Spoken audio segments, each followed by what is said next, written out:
Join your host, Maddie Roche, as she brings you into a community of fee-only financial advisors who are successfully building profitable businesses that serve the next generation of clients.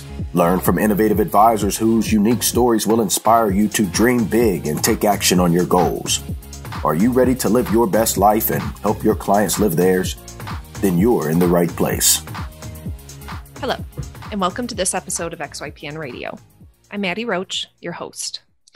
I'm excited to have XYPN member Anna N'Jie Konte, founder of Dare to Dream Financial Planning, a fee-only firm out of Kensington, Maryland, on the show with me today.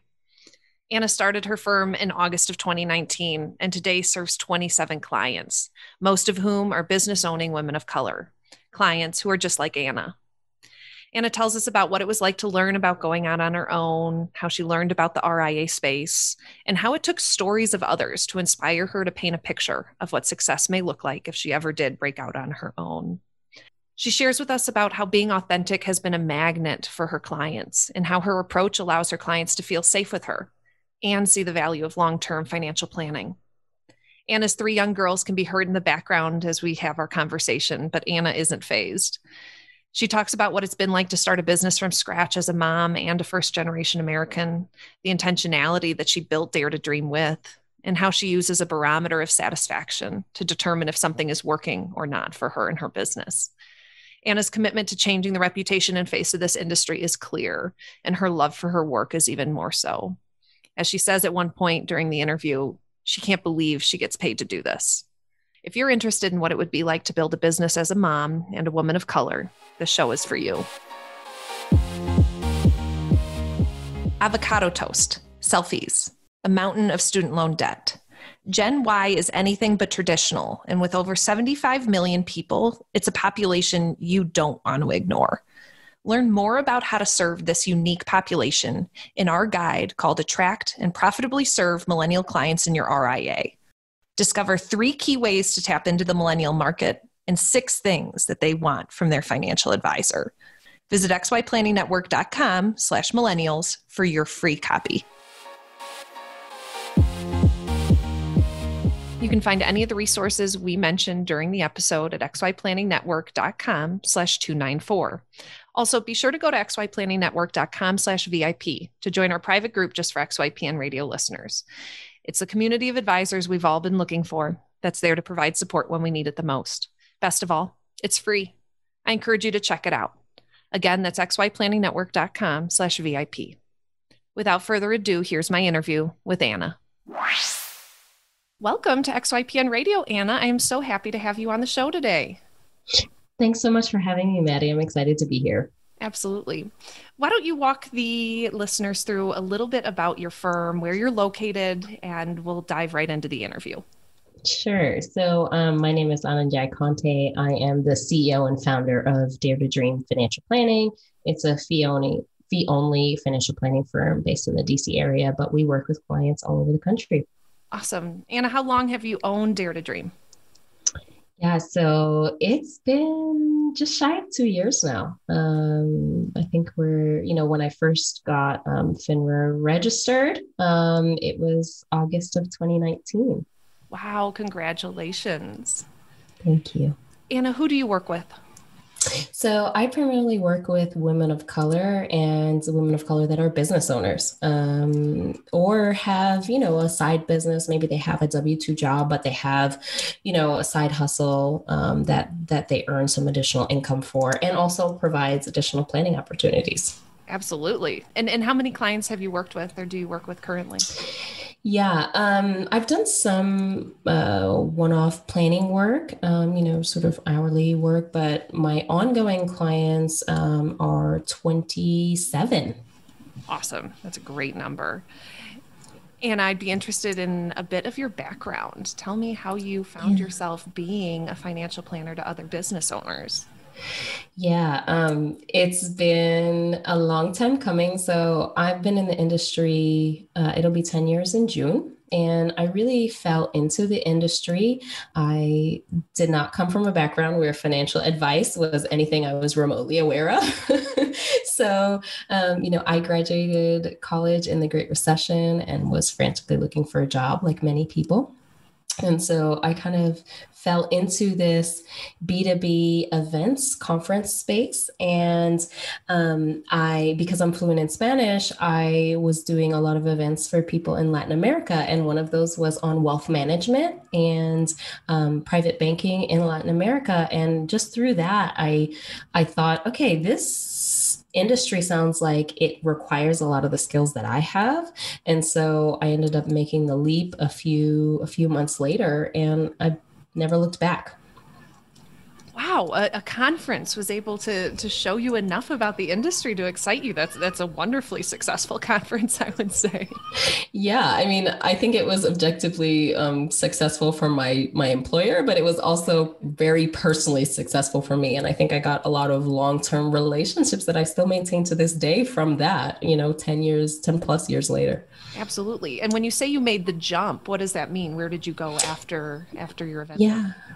So I think a lot of a way that a lot of people start. I was an assistant at Bernstein Global Wealth Management, supporting a team of financial advisors. I was very fortunate that I supported a team of 3 advisors, and they ran the spectrum from literally brand new, like fresh out of the training program, to someone who had been in the business, I think about 10 years at that point, and someone who had been in there longer than I'd been alive at that point. So, and managed I think he was managing $1 billion at that point. So huge, right? And so I really got to see what it took for each of them to be successful and really learn from that wide spectrum. So I was there for about a year. After that, I went to the trust world. So I was at a regional trust company in the DC area. That was when I relocated. I'm originally from New York. So Bernstein was in New York. And then I moved to the DC area and started there. I was in the trust world for just shy of 3 years. And then I moved over to a wirehouse at RBC Wealth Management. And I was there for about 4.5 years before I left to start my firm. Fascinating. I'd be interested in a little bit more context to the work that you were doing at the trust company and then what led to jumping over to the wirehouse.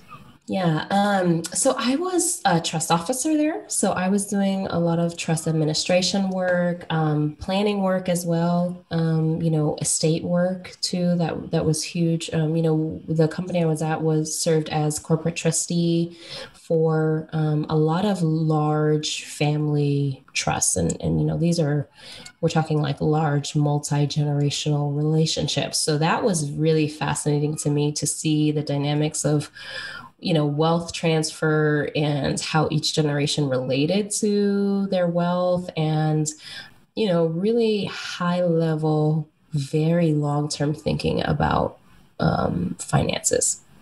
Wow. And what brought you to the wirehouse after that? To be honest, I was really seeking growth, and I was also seeking I think I've continuously been on a path to work with people that I related to more, because given my background, I did not really relate to somebody who was like 4th generation wealthy and inheriting $50 million in a trust. Like that just wasn't my life. I knew that I really wanted to help people, and I liked problem solving, and I wanted to learn in a more well-rounded way about, financial planning and being a financial advisor.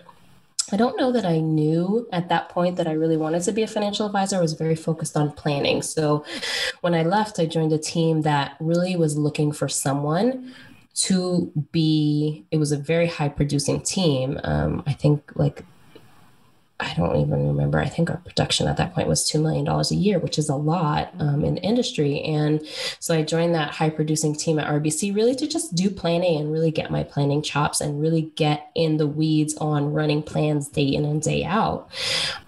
But, to be honest, I left because I was very unsatisfied. Once again, I felt like I wasn't making an impact in the way that I could.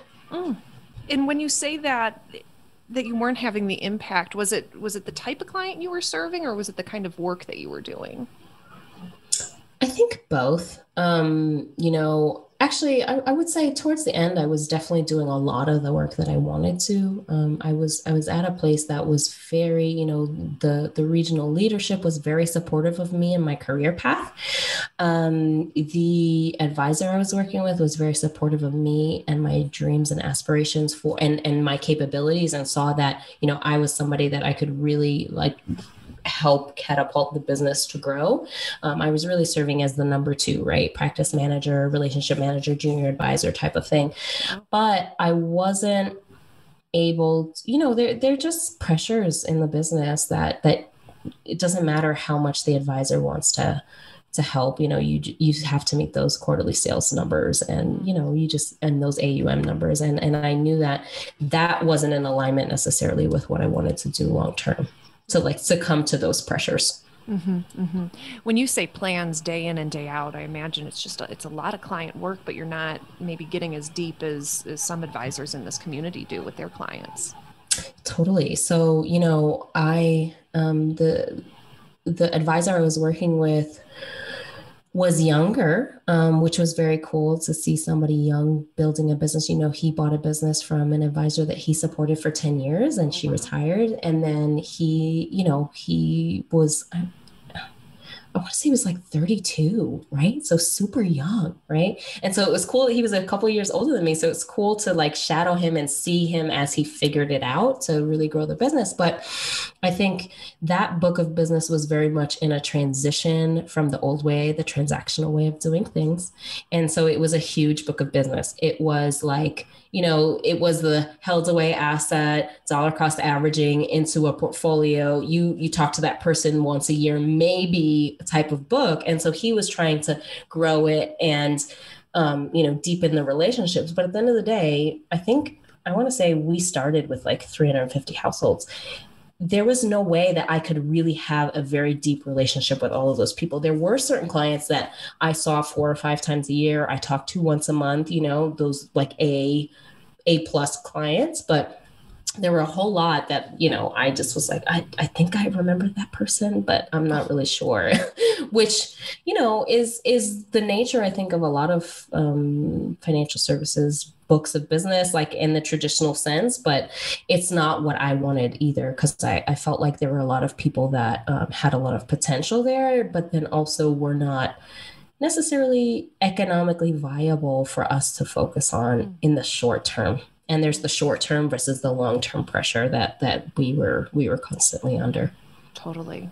I love this story because it really lines up with what XYPN has been trying to promote over the years, is that you need exposure in this industry to really understand how you'll fit into it when you open up your own firm. And your intentionality around jumping and getting that exposure has really led you to being able to run a successful firm of your dreams.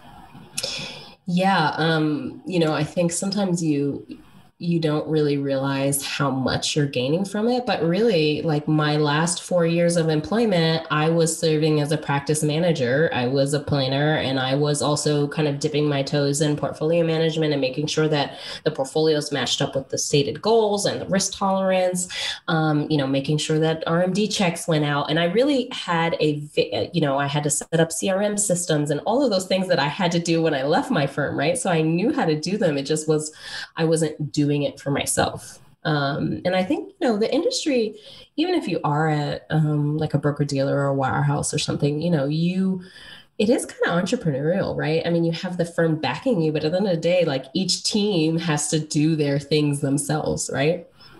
Totally. Absolutely. Where does your CFP fit into this? Where did you get and when did you get your CFP? Yeah, so I sat for the CFP exam in 2016.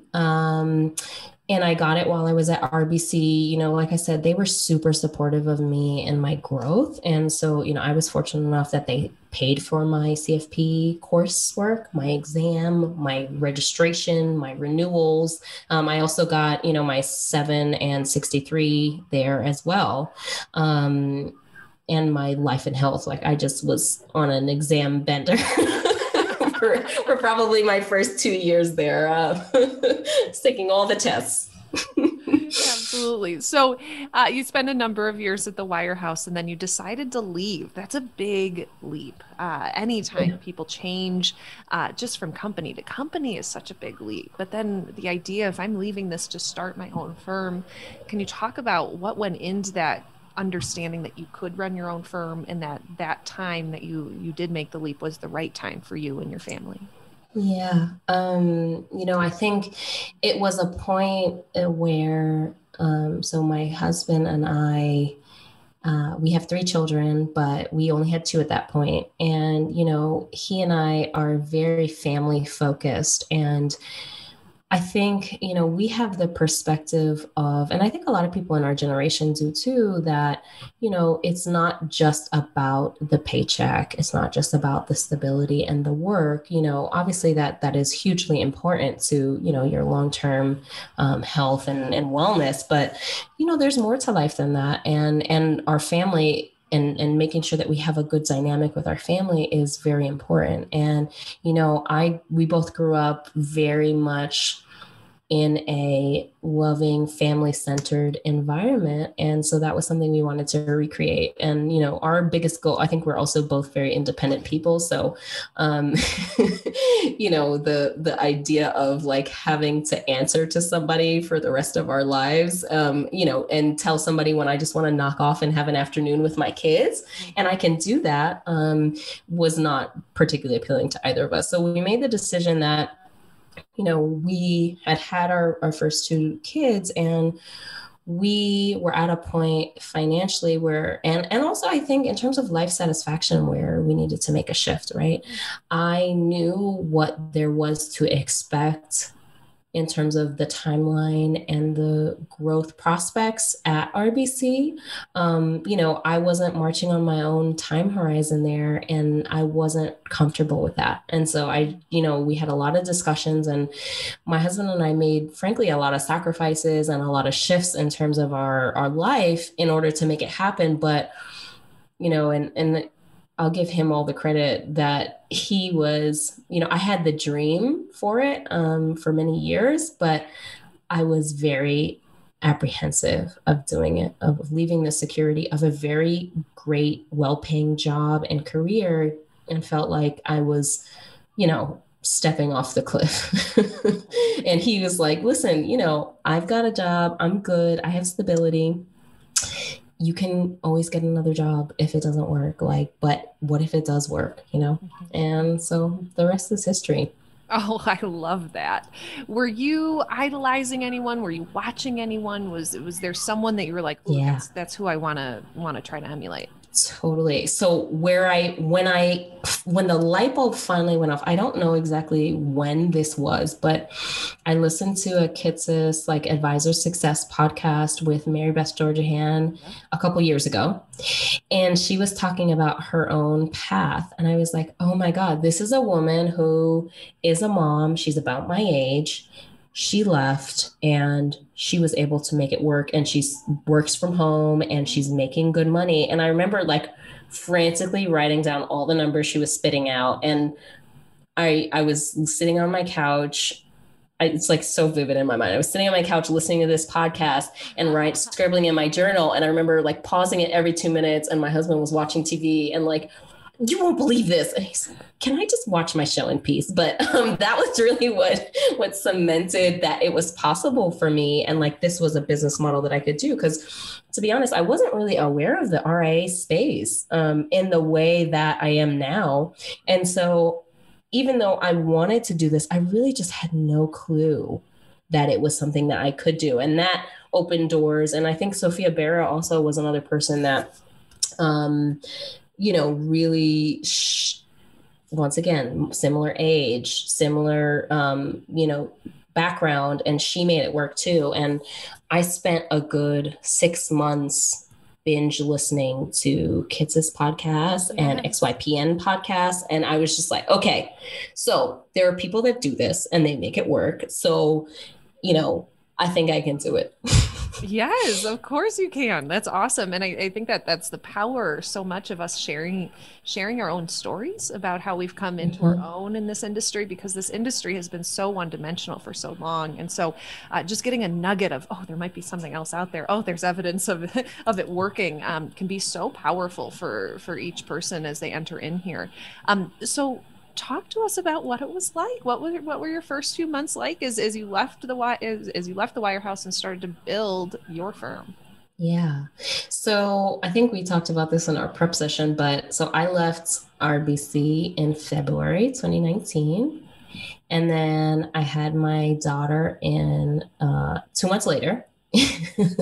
So I left and while I was pregnant, but at home, I was like master planning, like binge listening to podcasts and doing spreadsheets galore and figuring out systems and all of that stuff.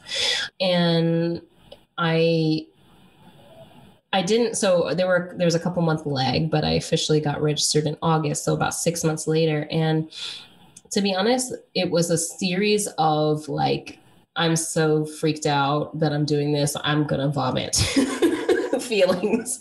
I didn't actually vomit, but I definitely had a lot of moments where, when I push publish on my website, right? Then it was real. And when I did that first Instagram post that I launched my firm, it was real. When I first started writing blogs, it was a series of like feeling very vulnerable and exposed, and being really pleasantly surprised that people were kind, and or understanding and accepting that nobody's going to read my first blog post, and that's fine too. And continuing to show up. It's an emotional roller coaster, frankly, and a lot of late nights and a lot of self-doubt. But I was officially open for business in August. I got my first 2 clients on the same day, which is kind of crazy, in November. um, of 2019. And that was when I was like, okay, like I'm not losing my mind. This is not all for naught. Yeah. And where did those first two clients come from? So I did a seminar I did like a lunch meeting back when we were in person and seeing people. I did a presentation at my husband's job, actually, to talk about like early career planning. And that led to my first 2 clients. They were like, I like your approach. I like that you're non-judgmental and that you're very empathetic, and, not going to tell me that I have to scrimp and save every dollar and never enjoy anything again in order to do well financially. And so I like your style. Like, let's do this.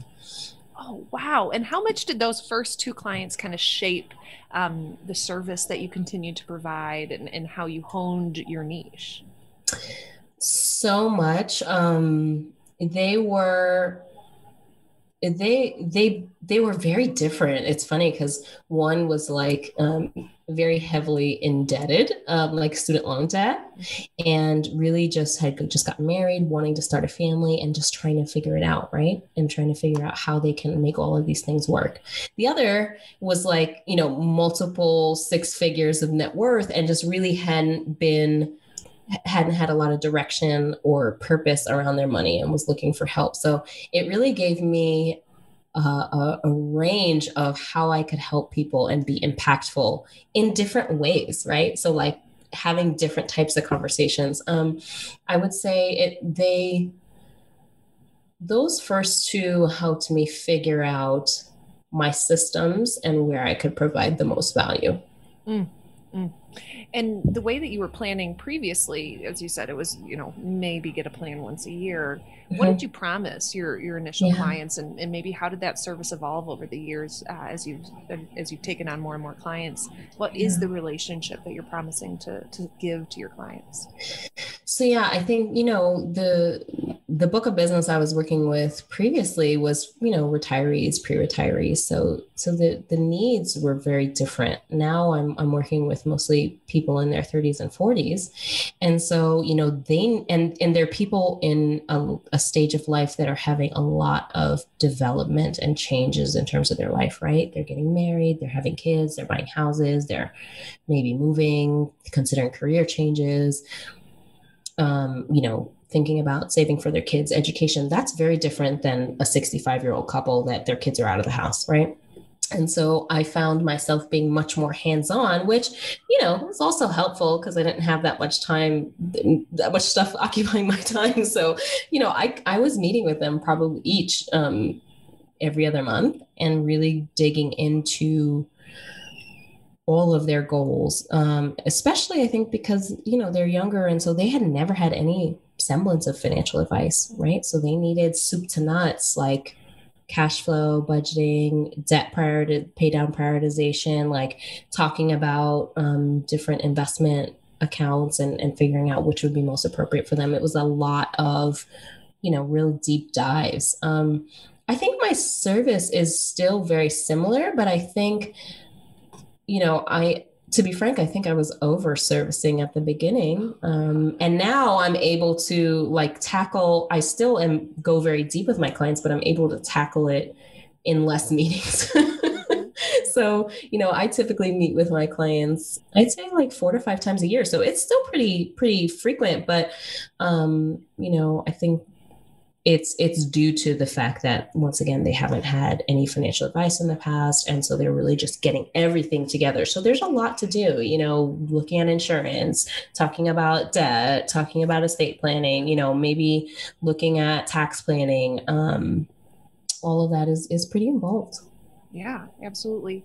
I'd be interested in how you've been able to reach effectively folks that have never felt like they could have financial planning before. You mentioned that you work with women of color and business owners as well. What about your marketing are you able to do that really speaks to that? I think I'm just very authentic and very open and supremely non-judgmental about finances. That is one of the things that I think is my superpower, my self-proclaimed superpower. I come from a background that, I'm first generation American. My mom grew up with a single mom on, government assistance. She's Latina. My dad is an immigrant.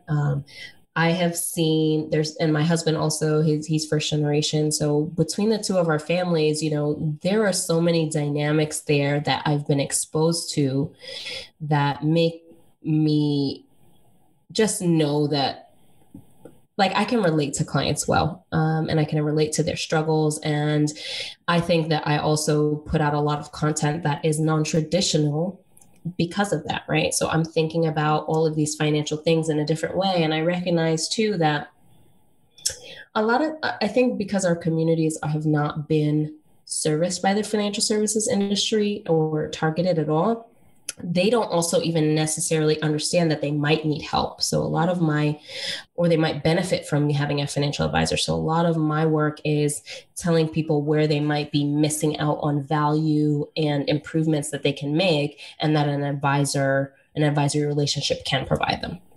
Wow.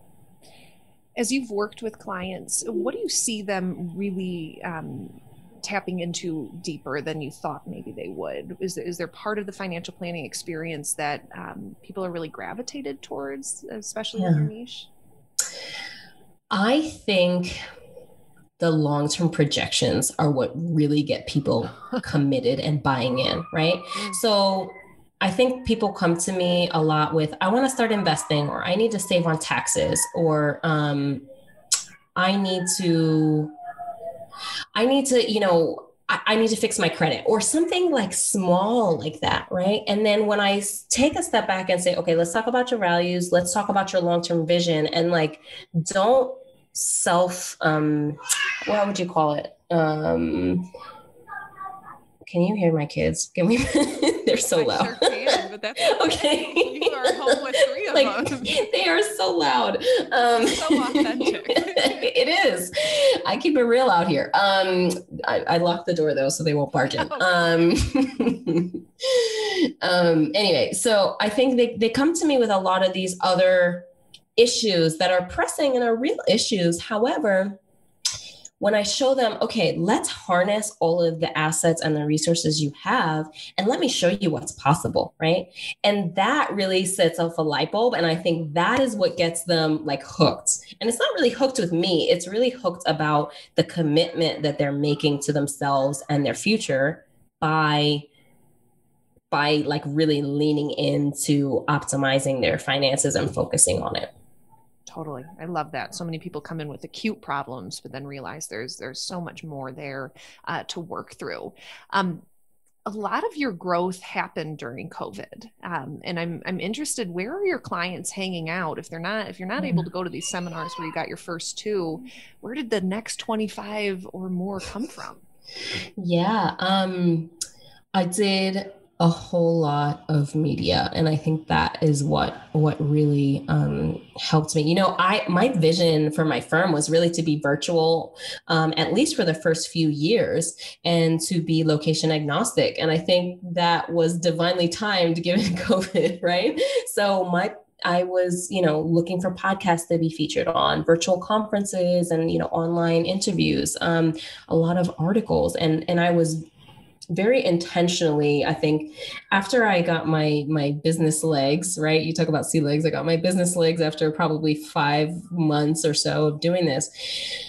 I realized that I had a lot more to say in a more bold and authentic way, and I needed to do that, right? So I really pushed myself to put myself out there, and that was very scary for me. I think it's very difficult for people of color. I think we're taught to make ourselves very agreeable and to not bring too much attention to ourselves. And so that was a hurdle I had to overcome. And I really had to jump over internally and put myself out there. But once I did that, it was just like a magnet, honestly. And I was just talking to my husband about how I got a bunch of media requests this week. And he's like, I always felt like you had presence, and like you had a good presentation, but I don't know why these people like you so much. You just started. Yeah, thanks. Love ya.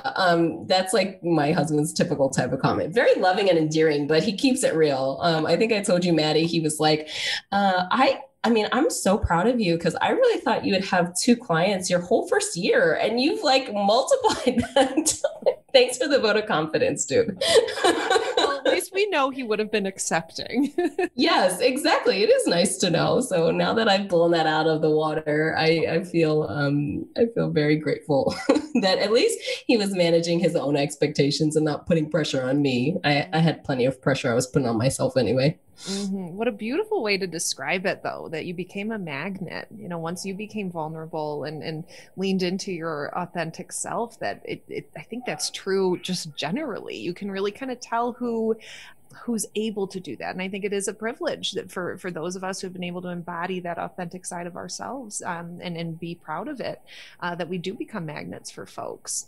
I hear a kind of a subtle discussion of almost imposter syndrome. And I know we've discussed that before, but could you speak directly to that as a woman of color in this industry?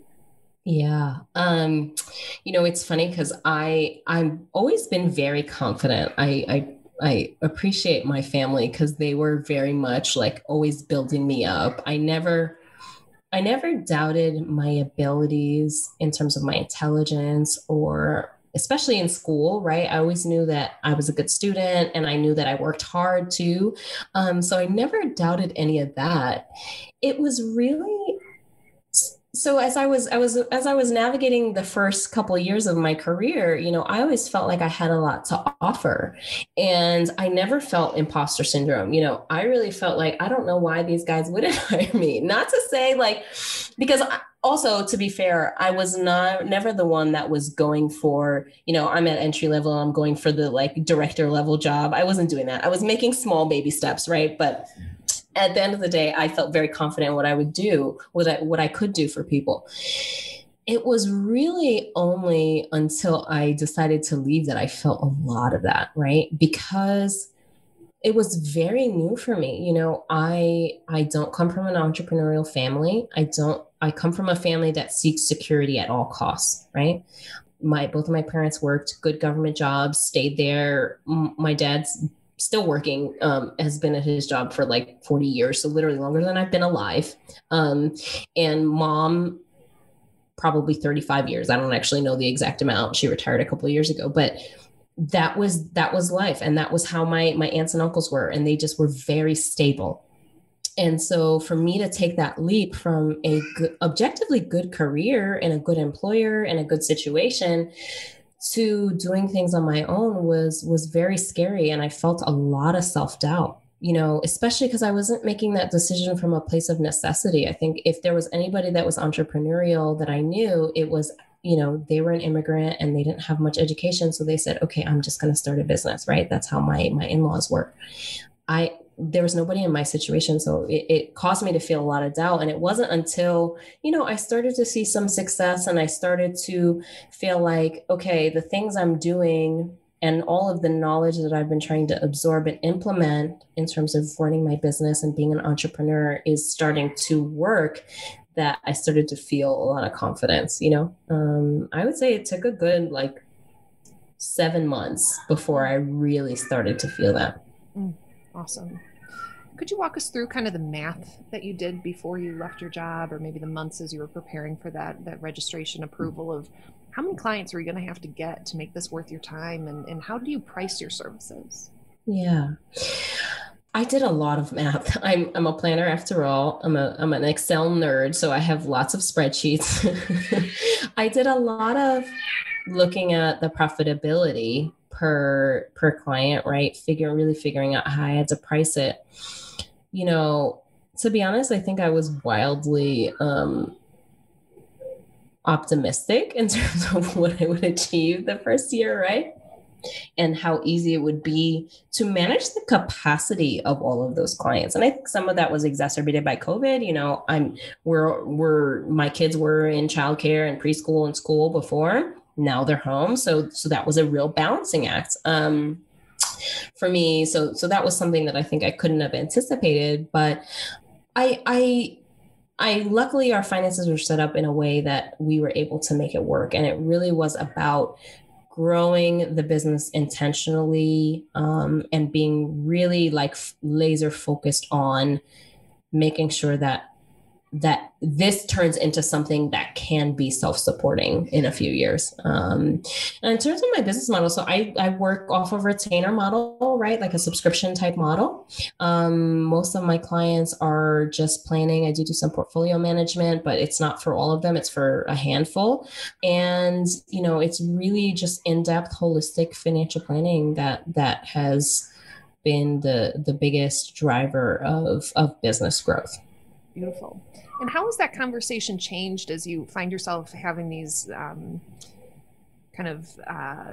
not sales conversations, but as you're getting to know your potential clients? How has COVID impacted people's ability to think that this is a good investment? I just imagine so many of our community members have found challenging conversations, but so many folks I've had here on radio say it's actually been a really meaningful way to talk about the value of financial planning.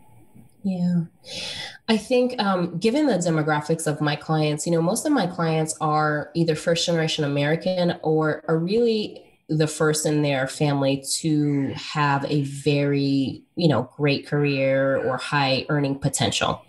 And so, they are really acutely aware of how bad things could potentially get and how they don't necessarily have a parachute. And I think they come to me with that knowledge and saying, okay, I need to make sure that I'm bulletproof, right? And make sure that my long-term plan is sustainable and really intentional about making sure that I don't slide back into that. And so that has been pretty easy. I think the biggest challenge, and still something that I'm working through, is ensuring that my clients understand the long-term value of the advisory relationship, right? So, it's not a instant transformation. It's not an instant, you see the results. It's obviously we're going to have a strategy and we're going to continue working it, but it's going to be a more long-term thing. And then you're going to wake up 3 years later and say, wow, like I'm in such a better financial place, right? Or I have so much more financial peace, or I have so much more direction in terms of my finances, or flexibility in terms of my finances. So I think it's having that more long-term conversation, because, to be frank, with that type of background, a lot of times we have a huge sense of urgency. So it's like, I'm trying to make up for lost time, or I'm trying to make up and make sure that I can help my parents, or like they can't wait 5 years, or this can't wait 10 years. And so it's reframing that on the sustainability and the importance of that slow, continual progress. That's important. Yeah. I love that kind of painting what things could be like with a long-term relationship is so much easier than, hey, I'm going to save you, X amount of dollars in the next 9 months. That this is a real fundamental life shift you're going to help them make. Totally. And to be honest, I still have some conversations. I had a conversation the other day where the prospect said, I'm willing to pay for anything if it's going to change my life. And I was like, oh goodness. I'm not going to promise you that I'm going to change your life. That's also a two-way street. But I think there still is some misconception about the value an advisor plays. And I think our industry has to do better around messaging of that, right? It's not all about like picking a home run stock, picking the next Amazon, day trading so that you have, 200% gain in your portfolio over a couple of years. Like that's just really, it does people a disservice, and it does us as advisors a disservice too, in terms of managing expectations for what's realistic in terms of the value we can provide. Totally. I'd love to talk to you directly about what it's like to be a mom with 3 kids trying to do this. And on top of it, COVID has played a role in your past year. Knowing Mary Beth, the Store Jahan, and others helped influence your ability to picture your future. I'd love for you just to talk a little bit to the listeners who may be the moms out there thinking they want to do this, but how the heck can you do it? Yeah. It's definitely a journey, but I will say my kids, my girls, especially because I have 3 girls, they motivate me so much because I really want to be an example to them and other people like them, that you can live life on your own terms, and you can live life in alignment with your values and your priorities, and that's possible, right? So they really motivate me to be the best version of myself all the time. I am a bit of an overachiever, so that just adds on to it. I'm a recovering overachiever. I'm trying to calm down a little bit. But in terms of the balance, it's been a journey, luckily I have like a killer work ethic. So, for a while there, I was up at 4 a.m. I'm not kidding, Maddie. I was up at 4 a.m. to work until 7:38 when they got up. And then, working in the evening, and just anytime, nap time, whenever I could get some time in, that's what I was trying to do as we were balancing this. And, before we were really able to have a lot of help, which we are able to have now.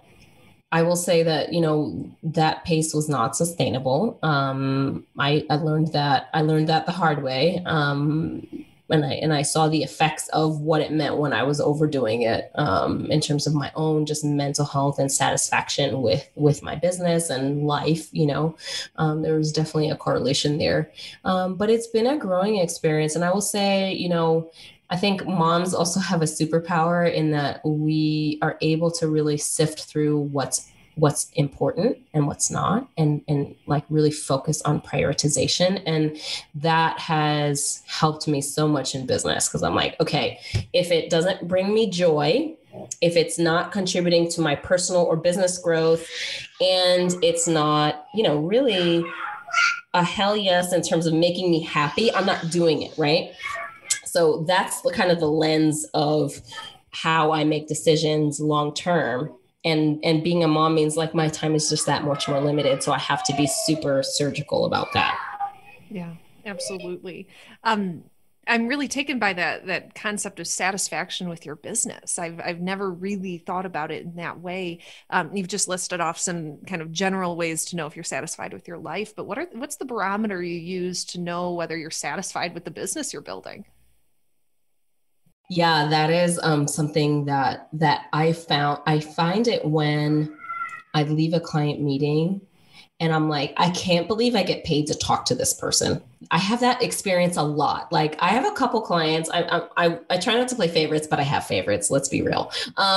So like there are some of my clients. I'm like, I would talk to you and help you for free, but I get paid to do this, and like we gel. We both have a similar vision for how this relationship can be beneficial to both sides.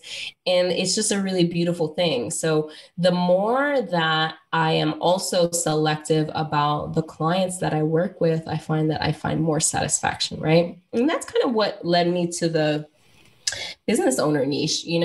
I found that my clients that were entrepreneurs got it, and they also were willing to delegate, and they were willing to listen to advice and understand that they didn't know everything, and also implement the recommendations, right? There's nothing more frustrating as an advisor when you make an incredible plan and then nothing happens. Mm-hmm. Mm-hmm. And you think your niche of business owners really lends itself to the type of person that's kind of driven towards that. Yeah. And also my personality, right? And I've become a bit of a business nerd, right? So it's always cool to talk about different business models and things that people are doing too. It gives me ideas. I feel like I also add value to my clients with that too, because I can, give them some perspective on, let's say, profitability in terms of their own business, and how to make sure that they're pricing their services also so that they're able to hit their personal financial goals. Totally. Absolutely. I'm interested, Anna, how do you see your future changing now that you are a business owner? I don't know that I could go back to being an employee again. I think once I have the freedom to, say my personality is to work very hard and to be very laser focused and intentional. But, I like to, take the afternoon off and play in the backyard with the kids, and I like to have that flexibility, and it makes me very happy. Or to say, I'm going to have a leisurely breakfast with my husband and kind of like take it slow and start work at 10. I'm not starting at 8.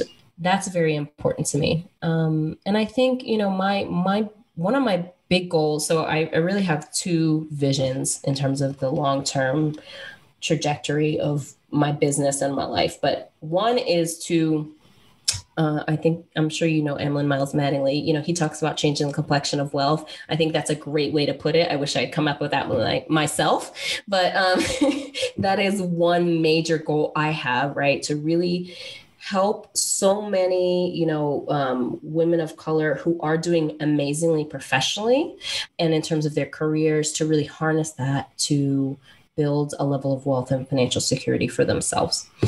And to see the knock-on effects in our community as a result of that. But then also to really change the dynamics of our industry and make sure that that's much more diverse, right? So my goal really is to grow my firm to be one of the large RIAs, but that is women and minority owned, and very focused on serving people that are a diverse client base. And having a diverse base of advisors and staff to make sure that we're kind of incongruent and match up more with what America looks like. Absolutely. I really see just over the past, several years XYPN has been around, that in my exposure to the industry, it has begun to change. And it's advisors like you and Emlyn and the rest that are, really blazing ahead and saying, we're going to open our own firms and serve the people that mean most to you. As we round out this episode, Anna, and boy, we could talk for a lot longer. I'm wondering if you have any additional tips that you want to share to the listeners, any final stories or thoughts on what this journey's been like for you. And I certainly cannot wait to have you on in another couple of years to see what you've built.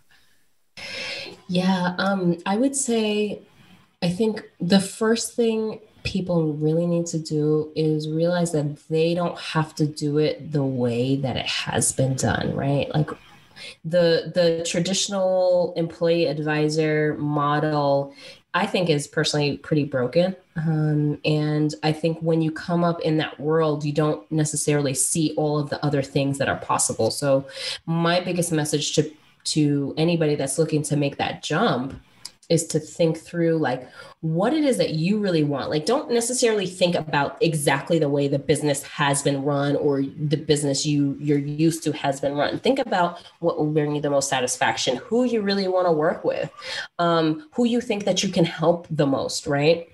And then you can really get creative. And I personally look a lot to other industries to figure out ways to scale and grow and provide value to my clients that might not necessarily be the way people in the financial services industry have been doing it.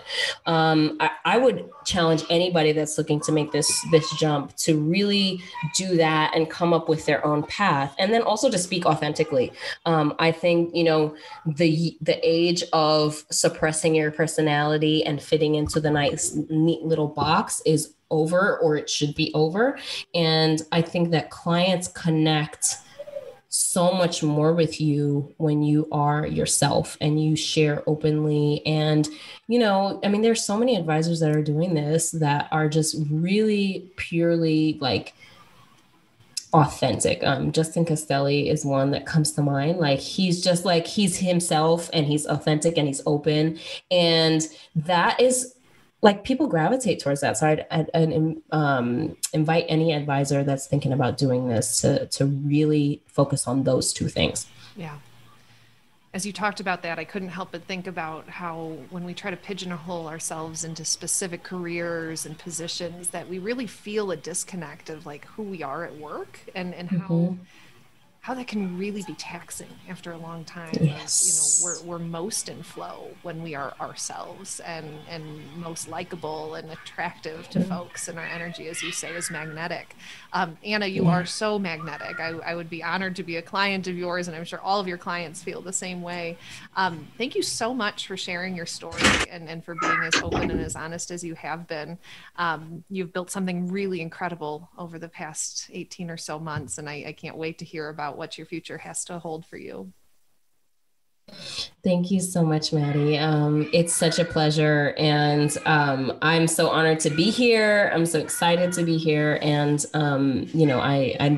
XYPN was instrumental in me making this leap and really feeling confident in doing it. And so I'm happy to contribute to that in any way I can. Awesome, Anna. Thank you so much. Best of luck. And listeners, I hope you enjoyed this episode. Thank you. Avocado toast, selfies, a mountain of student loan debt. Gen Y is anything but traditional. And with over 75 million people, it's a population you don't want to ignore. Learn more about how to serve this unique population in our guide called Attract and Profitably Serve Millennial Clients in Your RIA. Discover 3 key ways to tap into the millennial market and 6 things that they want from their financial advisor. Visit xyplanningnetwork.com/millennials for your free copy. Be sure to join our VIP community at xyplanningnetwork.com/VIP to hang out with other XYPN radio listeners, ask questions for future mailbag episodes, and finally, to find a community of like-minded financial advisors. Thank you so much for joining me today. We'll see you next time. You are not alone and you are not crazy.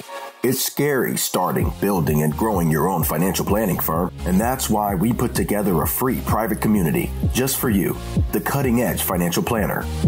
Go to xyplanningnetwork.com/VIP or text XYPN Radio to 33344 and join a network of thousands ready to change the lives of Gen X and Gen Y clients.